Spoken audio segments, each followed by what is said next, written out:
Yep.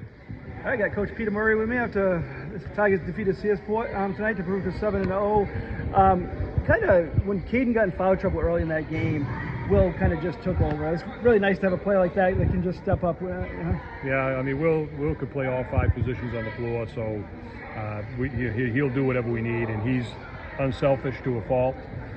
So whatever comes his way, he just plays, and if it comes his way, he's talented enough to make a lot of things happen. But that's the first time we've seen that kind of size, big bodies like that. So it was good for us to kind of get a sense of that. We got to work on that. We got to figure that out because we're going to see others probably down the road. Yeah, just talking about some of the players that stepped up. Like Ben Burgoyne, it was one that came off the bench. I don't know. I had him 8 or 9 rebounds from the guard position. He just your other guys kind of stepped up tonight too. Yeah, well, that's what we've been trying to do. I mean, we lost a couple good players last year as seniors, and we have some good players returning.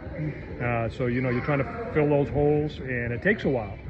Preseason looked ugly at times, and even the first couple of games. So Ethan Doherty, as a sophomore, is somebody that's kind of stepped into the lineup at times and looked really good and really come through for us. I mean, he had a big game down at GSA to open the season in a game that we needed it.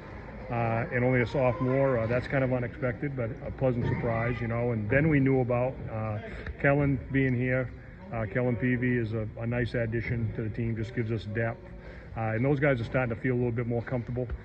We played the first couple games without Bryce, and now having Bryce back kind of in the fold, and we get our rotations back the way we want them to be.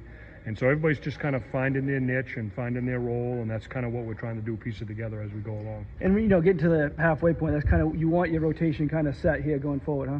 Yeah, I think so. I mean, we know that we got a tough stretch coming up here in terms of strong opponents and people that gave us everything we wanted here, and now we got to go on the road and play them at their place. So, we'll see if we've made progress or not, in those games. But we put ourselves in a good spot right now. I mean, obviously, if you'd have told me before the season started 7-0, I would have said, I don't think that we could probably do that. But not that we have a good team and we know that. So. But I wasn't sure about 7-0, so I'm happy with that, and we just took one game at a time. So. Lastly, you got a big one worth a lot of heel points coming up Thursday night here. Your next game, it's a big game for you, big game for them because they get an opportunity against a Class C opponent, but a big game, a local game, huh? Yeah, I mean, Foxcroft and Dexter is probably not the rivalry that it used to be because we're basically playing 2 different divisions. So the game is really not It really doesn't hurt either team because you're not playing somebody that's going to be fighting you for playoff position. But either team can gain tremendously because nobody else has access to those heel points.